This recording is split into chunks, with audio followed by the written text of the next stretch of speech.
শেখ হাসিনার মামলার রায় ঘিরে রাজধানীতে কড়া নিরাপত্তা ব্যবস্থা নিয়েছে আইন শৃঙ্খলা বাহিনী। এই মুহূর্তে আন্তর্জাতিক অপরাধ ট্রাইব্যুনালে আছেন সহকর্মী স্বপন আহমেদ। সরাসরি যাচ্ছি তার কাছে। স্বপন,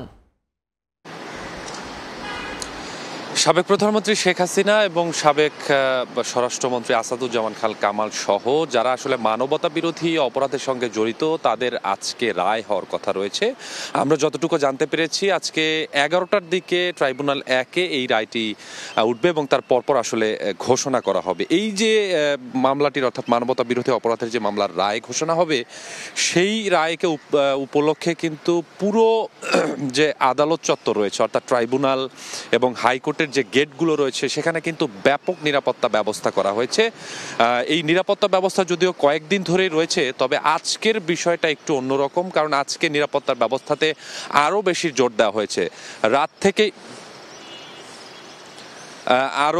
আরও যারা রয়েছেন অর্থাৎ বিভিন্ন আইন শৃঙ্খলা রক্ষাকারী বাহিনী বলতে গেলে সেনাবাহিনীর সদস্যরাও এখানে এসেছেন, বিশেষ করে পুলিশ সদস্য যারা বেশ কয়েকদিন ধরেই আসলে এখানে দায়িত্বর অবস্থায় রয়েছেন, তবে তাদের সংখ্যাও ধীরে ধীরে কিন্তু আরও বাড়ানো হয়েছে।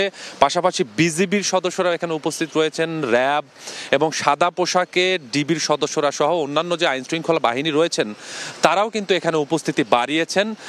যদিও সকাল থেকে এই মুহূর্তের চিত্রটা কিছুটা অন্যরকম, কেননা এই সময়টিতে আসলে পুলিশ বা যারা আইন শৃঙ্খলা সদস্য রয়েছেন তাদের শিফট পরিবর্তন হয়, অর্থাৎ এই সময় কিছুটা শিফট পরিবর্তন হচ্ছে এবং এই সকাল থেকে যে সকল সদস্য এখানে আসবেন সেই সকল সদস্য কিন্তু বেশি সংখ্যক সদস্য নিয়ে এখানে উপস্থিত হচ্ছেন, এমনটি আমরা আমাদের চিত্রে দেখতে পাচ্ছি। আপনি নিশ্চয়ই আমার ফ্রেমে দেখতে পাচ্ছেন যে সেনাবাহিনীর সদস্যরা তারা এখানে উপস্থিত হয়েছেন।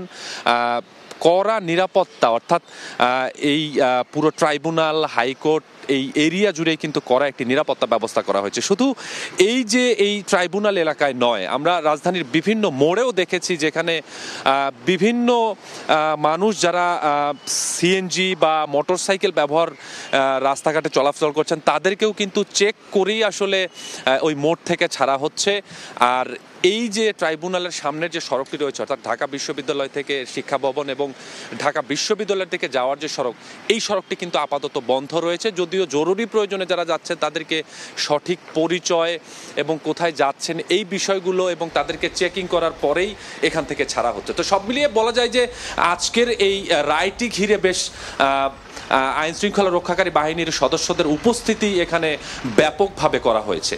তো এখন পর্যন্ত এই ছিল আমার কাছে ট্রাইব্যুনালের সামনে থেকে সবশেষ। সরাসরি যুক্ত ছিলাম আন্তর্জাতিক অপরাধ ট্রাইব্যুনালে।